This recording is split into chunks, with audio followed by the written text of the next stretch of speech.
So 7 Deadly Sins, The Grudge of Edinburgh Part 2 came out today on Netflix as I'm recording this video. And I'm recording this before the release of the new Four Nights the Apocalypse chapter and a few hours before I get on my flight to Greece. So things worked out in terms of timing wise so I can actually get a review for you guys out for this movie and for the future chapter.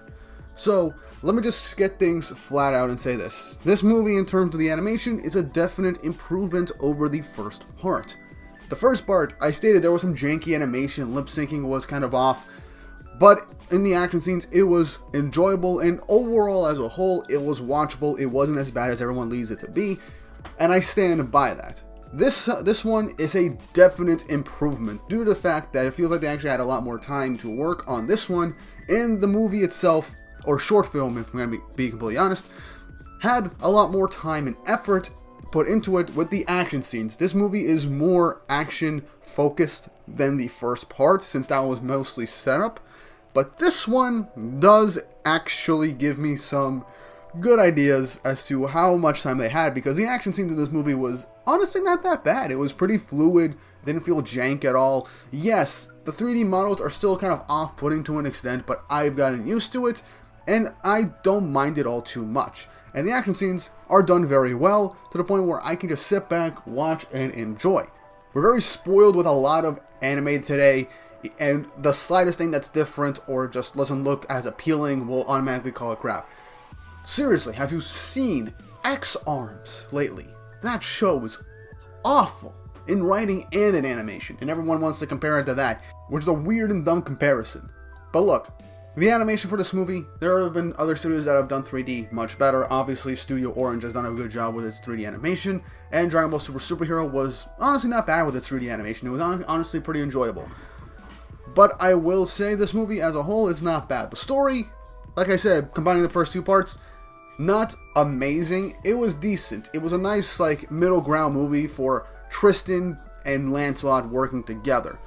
And I'm happy with it. I give this movie like an 8 out of 10 in terms of my enjoyment. I like Tristan and Lancelot's dynamic. I like where we're leading up to for Four Nights the Apocalypse. And it's nice to see certain things that allude to Four Nights the Apocalypse, or a certain moment that just flat out spoils a twist in Four Nights the Apocalypse, which I will get into. But with this like 2-minute intro out of the way, don't forget to like and subscribe and hit the notification bell for updates on future videos. It really helps, and it shows you guys enjoy the content I make here on the channel. And it keeps me motivated to keep making these videos for you guys. But let's get right into the movie proper.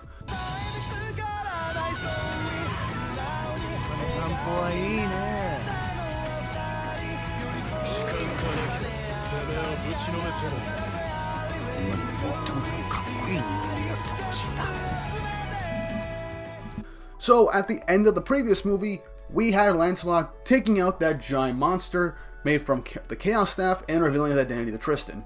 That blow to the Chaos creature actually separated it back into the giants, fairies, and demons that were used to make it with the power of chaos.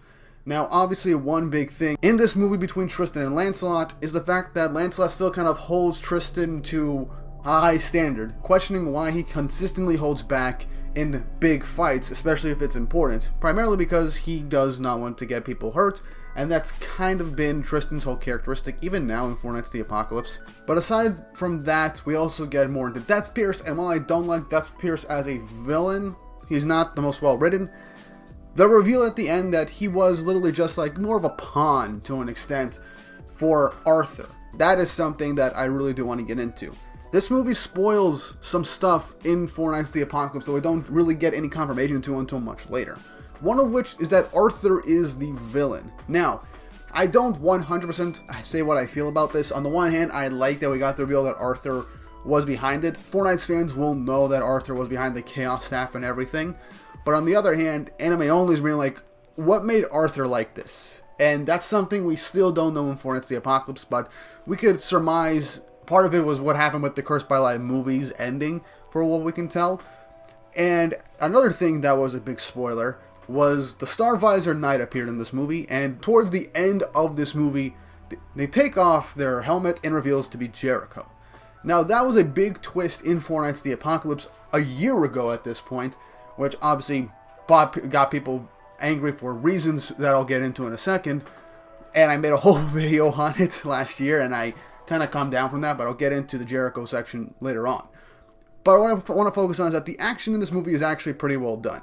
Tristan and Lancelot fighting against their respective opponents, they did very well. Tristan letting his demon side go for a bit, literally more or less one-shot his opponent, and Lancelot was trouncing Deathpierce because he kind of figured out how Deathpierce's abilities worked and just used hand-to-hand combat that he's really good at to take him down.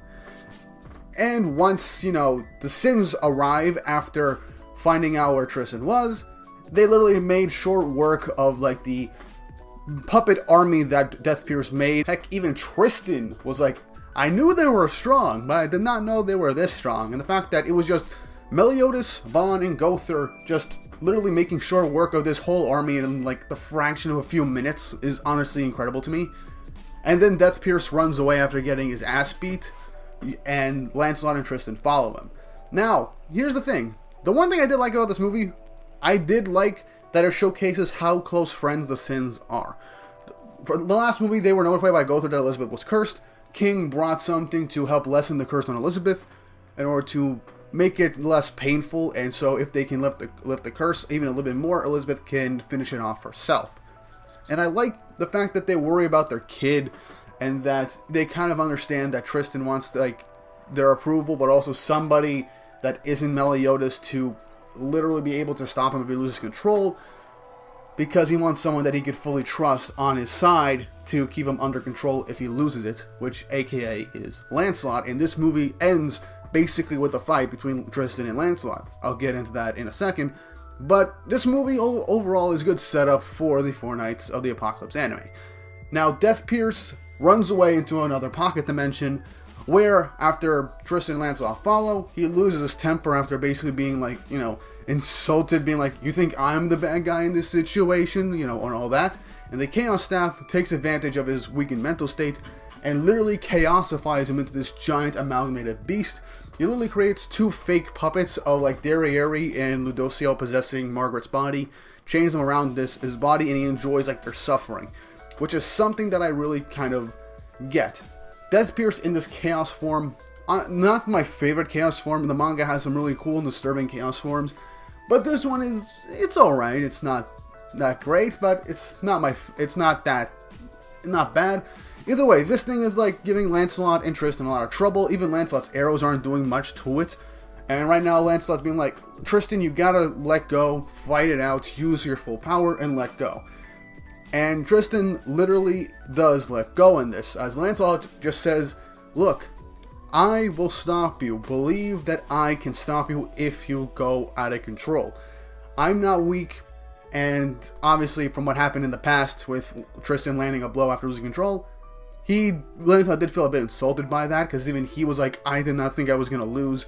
You dealt a big blow on me, but I can still keep going. And I'm glad that this addressed it. This showed us Tristan's trust in Lancelot at the end of the day. And once Tristan literally just let go and used his demon powers full on, he destroyed a chaosified Deathpierce.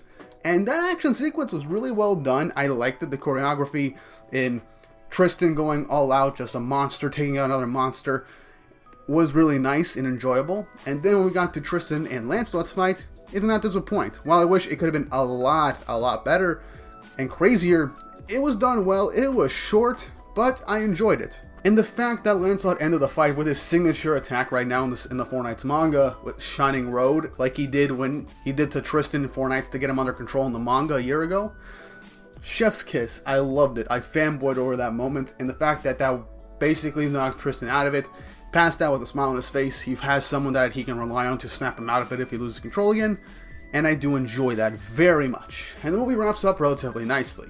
However, one thing that needs to be clear is that while the Sins find out that Lancelot was there, Lancelot doesn't reunite with Vaughn, which is interesting, because I'm going to be honest, I thought this was going to be a moment where Vaughn and Lancelot reunite, and then Lancelot goes off on his journey.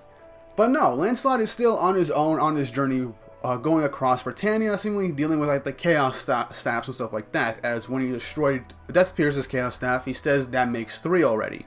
Meaning that Lancelot has been back for a little while now, and we know that Lancelot was gone for 3 years at the end, during the Lancelot one-shot, and in Four Knights of the Apocalypse, he was gone for 3 years, and then now he's 16, so that's 3 years later. He has been dealing with Chaos Staff, seemingly. And from what we can tell, Jericho has been watching over him. Now, this doesn't make anything clear about Jericho and her allegiances. I'm getting into Four Knights spoilers, but in the Four Knights manga, Jericho is revealed to be a Knight of Chaos working with Arthur. And her motivation is because during the time they were like stuck together in that other dimension, Jericho started to develop feelings for Lancelot. I know, kind of weird. And so she wanted to run away, so not act on those feelings, and then she became Arthur's pawn. She wanted a whole big thing.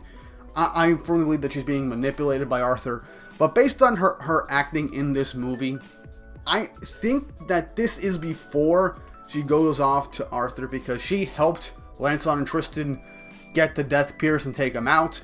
She is even like literally watching over Lancelot, and at the end of the movie, Lancelot is walking away in like a wasteland seemingly, and Jericho's following very far behind. Now, it's possible that Jericho did leave Lancelot for a bit, maybe to watch over him for a little while, and this might be before she joins Arthur. And if she is being manipulated by Arthur, something else must have caused Lancelot and her to like basically separate to an extent. But either way, I'm still need answers for that. Though I do gotta say, if it wasn't for how we see Jericho right now in Four Knights the Apocalypse, that line where she says, "I guess I'm back on babysitting duty again," I would have like just grinned ear to ear. But either way, with that, the movie is done, and it was good. I don't know why it had to be 2 parts, but it is what it is. Overall, 8 out of 10. I enjoyed it. The animation was a definite improvement over part 1, and I liked Tristan and Lancelot as characters in their dynamic throughout this movie, and helping with Tristan's development.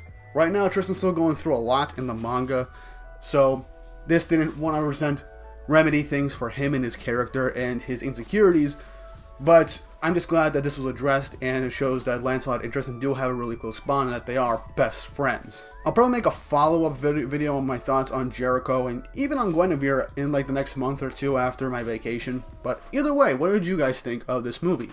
Did you enjoy it? Did you hate it? Do you agree with me in saying that the animation was definitely an improvement over the first part, even though it wasn't bombastically amazing? And what do you think of the story between Tristan and Lancelot and their group dynamic and their friendship? Let me know in the comment section down below, as well as your thoughts on the stuff that they basically spoiled and confirmed for Four Knights the Apocalypse before the anime came out, as well as just everything revealed in this movie as a whole. And if you again haven't already, once more, like, subscribe, hit the notification bell for updates on future videos. It helps and it shows you guys enjoy the content I make here on the channel, and it would be very much appreciated if you guys do subscribe, as you'll be notified whenever I upload next. And with all that said and done, I hope you enjoyed the video, and I hope you all have an awesome day.